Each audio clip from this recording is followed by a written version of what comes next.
Oh, wow. Look at that. The light comes on. It's live. We're live. It's another Nudelberg Daily Huddle. You know, the magic of StreamYard. The magic of StreamYard, the magic of going live through LinkedIn.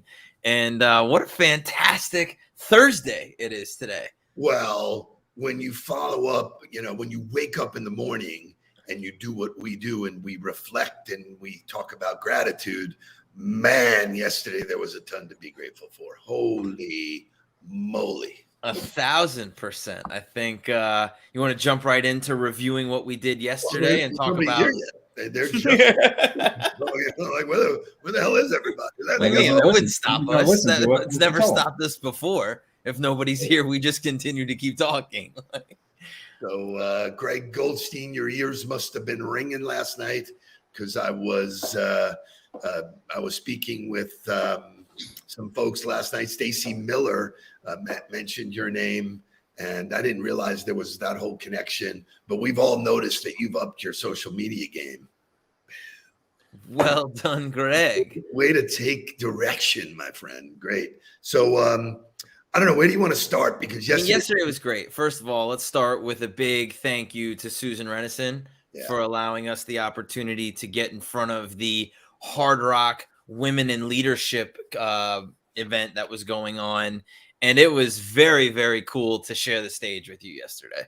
The thrill, it was so difficult for me because I really try to stay focused, but like I was doing my own thing and then glancing over at you going, holy shit, I'm on the stage with my boy in front of 100 women, man. It was fantastic. We were extremely well received. This was a comment. Thank you so much for your fun and informative presentation. It was great to hear a male perspective from men who understand women, which was the consensus of the audience. Boom. I don't know who the hell they're talking about. It was great. We did we had lunch at Cipresso, which was really, really nice. And all during lunch, we got to gaze through the window at our friends at Weston Jewelers, which was fantastic. It's always great being at Hard Rock. That place is festive. It's happening. I mean, if you have not been to Eddie's store, now would be the time to do it. Lots of holiday gifting going on. So working with you was really a treat. You have such a gift for, I mean, we didn't rehearse. No, I was ill prepared for for going on stage. I said, hey, you want to get on stage with me? And he's like, yeah. So I said to Susan, I said, hey, listen, I'm going to just do a bunch of this stuff with my son. She goes, really?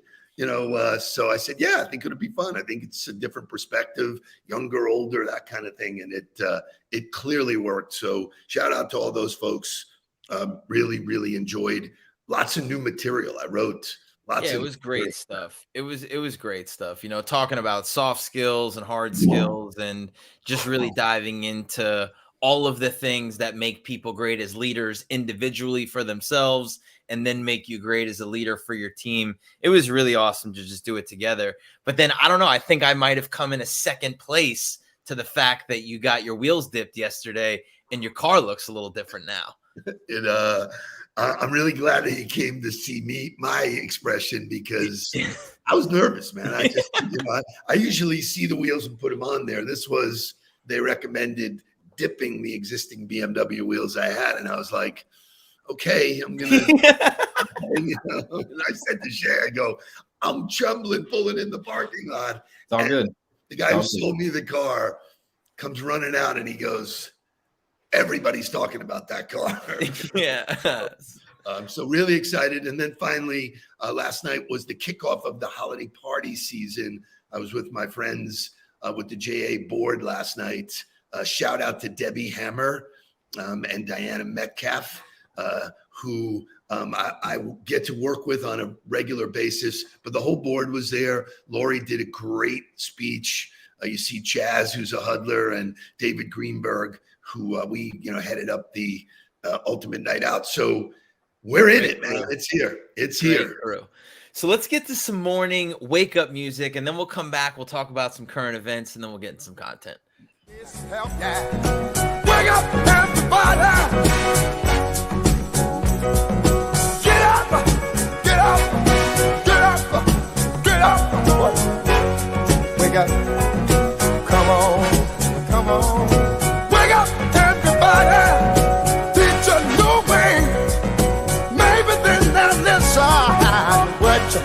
say, wake up, everybody. No more sleeping in bed. No more about to thinking. Time for thinking ahead. Come on now.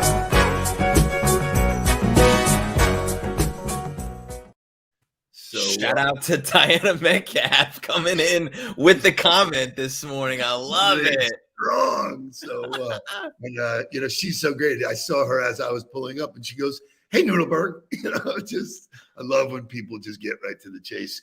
Shout out to Casey De La Pena too. We had a great conversation with him. I didn't get a picture, so I do not want to forget him. But really fun, beautiful. And his comment wasn't expecting to hear wheel dipping convos in the huddle. You never know what you're going to hear in the huddle. Isn't that the whole point of tuning in every day? So in case you are not in the holiday spirit yet, got a short little video that got sent to me last night to share with everybody. Well, Shay, show me. Yeah, it's foreshadowing of where we will be tomorrow night.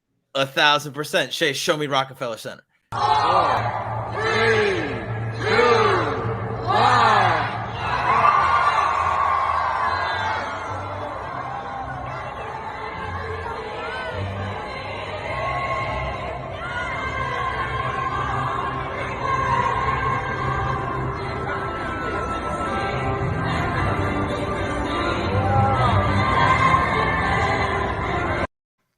I love it. I don't know what's more American Christmas than Rockefeller Center tree getting lit up and Christmas music last night. So for those of you who missed the show last night, it was really good. They had Carrie Underwood, who was belting out some songs. They had the Pelotonics, and it was a good little show. And that was coming from Justo Ray, Gabby's dad, who is in New York right now. And we will pass each other in the air as we head to New York on Friday, and he comes back. I was suggesting that he join us. We're going to Chinatown, more the merrier tomorrow night. I think we're going to be passing each other as we go. No worries. So there is a trend going on here. People want a daily huddle, excuse me, a daily huddle mug. Come on, bring it. You know, we have on the ball mugs. So I'm on it. So Shay will ship if you ask. I just got I just got fact checked, by the way. In the middle of the huddle, Gabby texted me and said that's not true. He will be there until Saturday night. So we have the opportunity for him to connect with us Friday night. So there you go. Just so everybody knows, we keep it to the facts here on the huddle, and it always comes in instantaneously. It's like Tony Kornheiser. Right, yeah, it's 1,000% fact check time, baby. It's fact time. So really good shit, though. You want to talk about some baseball for a second? Because the lack of self-awareness. How dumb could you be? Seriously, the world is dealing with all kinds of stuff, and these absolutely self-focused prima donnas are going to go, we're going to lock you out. What is going on? Lack of self-awareness. Hey, give me what's going on out there. What the hell's going on out here? Seriously?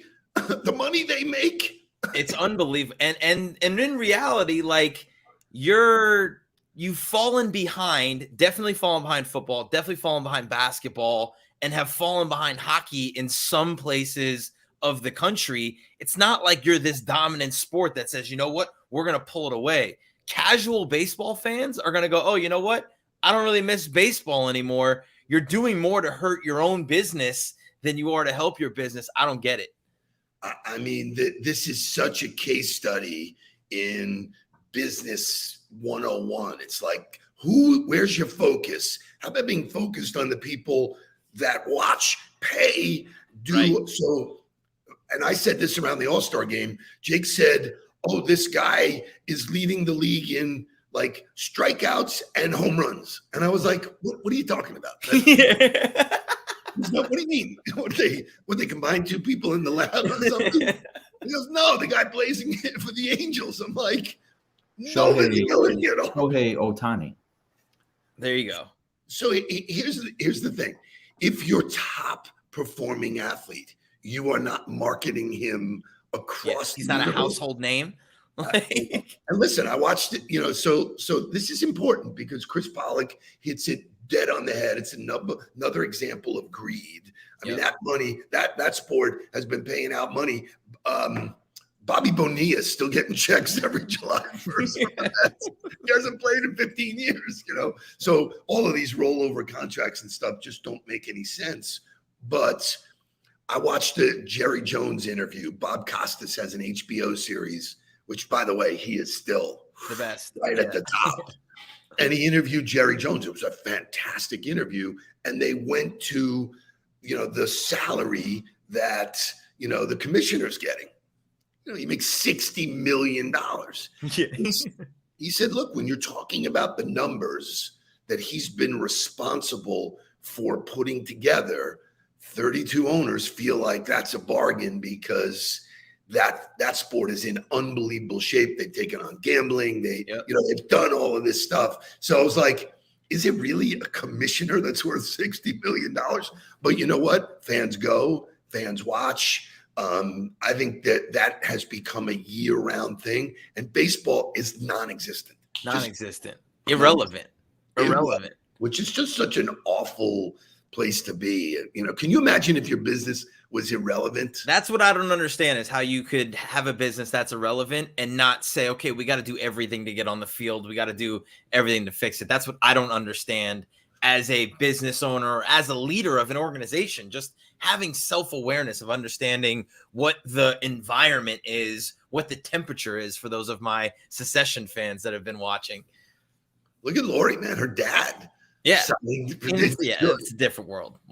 And we could talk about this for forever, because there's more Brian Kelly stuff that came out, like his 4-minute goodbye to the team at 7:00 in the morning. That was absolutely horrendous. So we could go on for days and days and days about the way people are screwing up. But just close it with this. There's no baseball in baseball anymore. Classic job. All right, move on. So today in history, in 1997, one of the all-time great movies came out, Good Will Hunting. And so we're gonna have some fun with Good Will Hunting. We cut up some clips. We're going to show them and talk about them. Shay, show me the first Good Will Hunting scene that we have. Yes, you're angry at me, Sean. You resent me. But I'm not going to apologize for any success I've had. You're angry at me for doing what you could have done, but ask yourself, Sean. Ask yourself if you want Will to feel that way. If you want him to feel like a failure. Oh, you arrogant shit. That's why I don't come to the goddamn reunions. Because I can't stand that look in your eye. That condescending, embarrassed look. You think I'm a failure. I know who I am, and I'm proud of what I do. It was a conscious choice. I didn't fuck up. And you and your cronies think I'm some sort of pity case. You and your kiss-ass chorus, following you around going, the Fields Medal. Why are you still so fucking afraid of failure? It's about my medal, is it? Oh, God, I can go home and get it for you. You can have it. Oh, please don't. You know what, Jerry? Shove the medal up your fucking ass, all right? Because I don't give a shit about your medal, because I knew you before you were a mathematical god. When you were pimple-faced and homesick and didn't know what side of the bed to piss on. Yeah, you were smarter than me then, and you're smarter than me now, so don't blame me for how your life turned out. It's not my fault. I don't blame you. It's not about you, you mathematical dick. It's about the boy. He's a good kid, and I won't see you fuck him up like you're trying to fuck up me right now. I won't see you make him feel like a failure, too. He won't be a failure, Sean. But if you push him, Jerry, if you ride him... I am what I am today because I was pushed and because I learned to push myself. He's not you... I mean, so first of all, the acting in this scene is unbelievable. Robin Williams is just, rest in peace, Robin Williams, because so phenomenal. But there's a real pull there, right? There's a guy who has status and a guy who went after accolades and was pushed to another level, that looks at somebody else who didn't take that track, who kind of stayed under the bar and just went about doing what made him happy.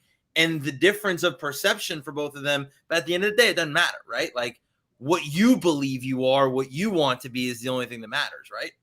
I think it's also pretty appropriate, is where is the focus when he talks about it's not on us, it's about him. Right. It's not about you, you mathematical dick. Well, I think salespeople lose sight of the fact it's not about us, it's about the client. Right. Solve problems or move on. It's like, they should buy my product. Why? It's not about you. It's not about you. So we got some great scenes to go through. Shay, show me the next one. Missed Pudge Fist home run? Oh, yeah. To have a fucking drink with some lady you never met? Yeah, but you should have seen her. She was a stunner. I don't care if Oh, fucking... no, she lit up the room. I don't care if Helena Troy walks into the room. Helena That's game Troy. 6. Oh, my God. And who are these fucking friends of yours? They let you get away with that? They had to. What did you say to them? I just slid my ticket across the table and I said, sorry, guys, I gotta see about a girl. I gotta go see about a girl? Yeah. That's what you said? I had. And they let you get away with that? Oh, yeah, they saw in my eyes that I meant it. You're kidding me. No, I'm not kidding you, Will. That's why I'm not talking right now about some girl I saw at about 20 years ago and how I always regretted not going over and talking to her. I don't regret the 18 years I was married to Nancy. I don't regret the 6 years I had to give up counseling when she got sick. And I don't regret the last years when she got really sick. And I sure as hell don't regret missing a damn game. Bang. What's your values, right? What's important to you, how you sacrifice for the things you care about. Unbelievably stated. Shay, show me the next one. Look, you're my best friend, so don't take this the wrong way. In 20 years, if you're still living here, coming over my house to watch the Patriots game, still working construction, I'll fucking kill you. That's not a threat. What? That's a fact. I'll fucking kill you. What the fuck are you talking about? Look, you got something none of us have. Oh, come on. Why is it always this? I mean, I fucking owe it to myself to do this or that. What if I don't want to? No, fuck you. You don't owe it to yourself. You owe it to me. Because tomorrow I'm gonna wake up and I'll be 50. And I'll still be doing this shit. And that's all right. That's fine. I mean, you're sitting on a winning lottery ticket. You're too much of a pussy to cash it in. And that's bullshit. Because I'd do fucking anything to have what you got. So would any of these fucking guys. It'd be an insult to us if you're still here in 20 years. Hanging around here is a fucking waste of your time. You don't know that. I don't? No, you don't know that. Oh, I don't know that. Let me tell you what I do know. Every day I come by your house and I pick you up. We go out, we have a few drinks and a few laughs, and it's great. You know what the best part of my day is?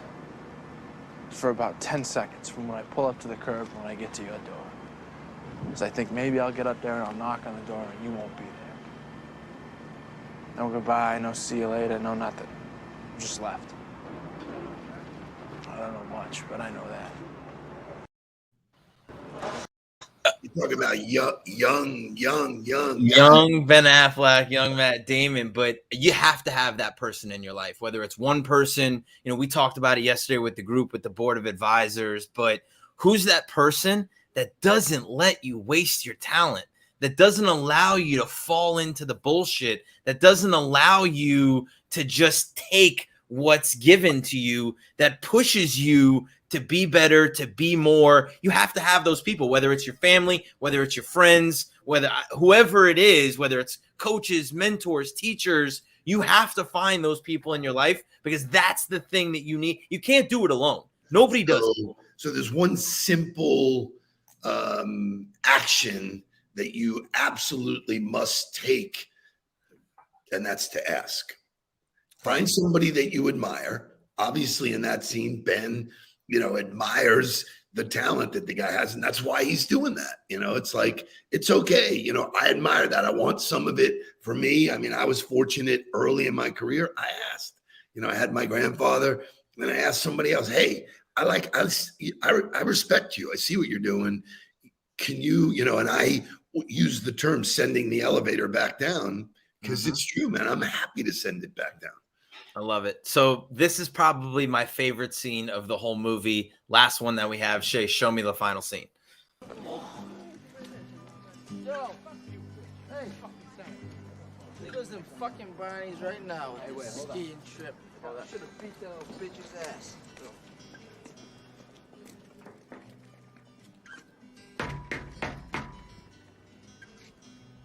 Do you like apples?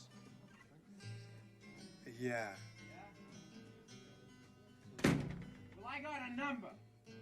How do you like them apples?